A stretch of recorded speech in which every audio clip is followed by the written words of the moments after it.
বন্ধুরা, আজকে গলদা চিংড়ির মালাইকারি বানিয়ে নেব। গলদা চিংড়িগুলো ভেজে রেখেছি, দেখা যাচ্ছে। আর এই যে সর্ষে, নারকোল মিক্সিতে বেটে নিয়েছি। আর একটুখানি এই শুকনো লঙ্কা ফোড়ন দিলাম, একটু কালো জিরা দিয়ে দিলাম। এই পেঁয়াজগুলো একটু বেরেস্তা করে নেবো, তাহলে গন্ধটা ভালো হবে।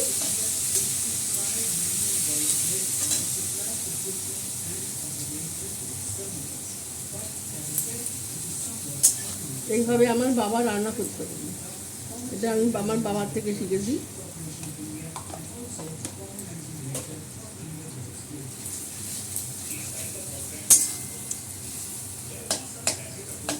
এই সর্ষে আর নারকোল, একটা কাঁচা লঙ্কা, নুন দিয়ে একটু চিনি দিয়ে মিক্সিতে বেটে নিয়েছি।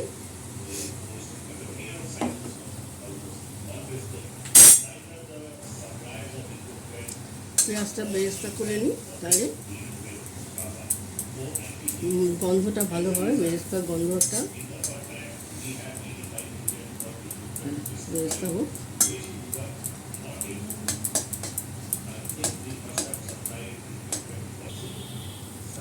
সর্ষে, নারকোল সর্ষেটা একটু দিয়ে দিচ্ছি, এটা একটু ভাজা ভাজা হবে।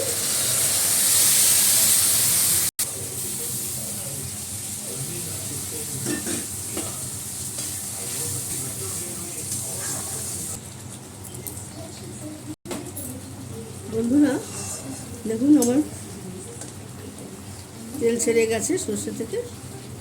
সর্ষে, নারকোল, দুটো কাঁচা লঙ্কা, নুন, মিষ্টি, একটু তেলটা ছেড়ে গেছে।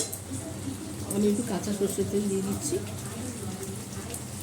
সর্ষের রান্নাতে কাঁচা সর্ষের তেল গন্ধটা ভালো। একটু ধনে পাতা দিয়ে দিলাম।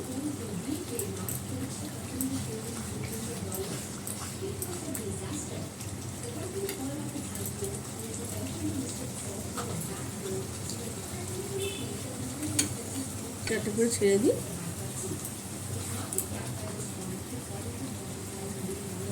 মাছগুলো ছেড়ে দিই।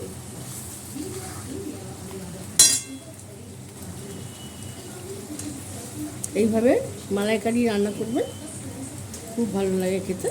আমি আমার বাবার থেকে শিখেছি। তোমার বাবা খুব ভালো রান্না করে মালাইকারি, বলে বাবুকে।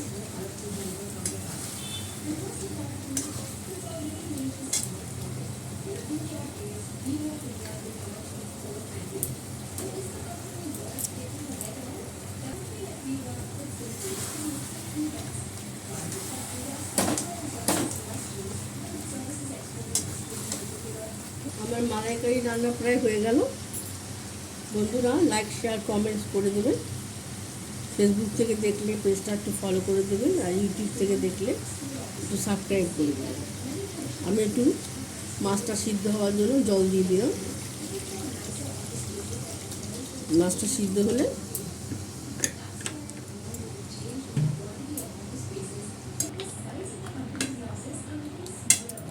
আমার মালাইকারিটা রান্না হয়ে গেছে। কটা গোটা লঙ্কা দিয়ে দিলাম। বাচ্চারা খাবে তো, বেশি লঙ্কা দেওয়া যাবে না। ওই গোটা লঙ্কা দিয়ে দিলাম, বড়রা যারা খাবে খাবে। নমস্কার বন্ধুরা, আমার মালাইকারি হয়ে গেল। কেমন হলো বলবেন, ফলো করে দেবেন পেজটা, ইউটিউব থেকে সাবস্ক্রাইব করে দেবেন। নমস্কার, আমি ব্লগটা এখানে শেষ করি।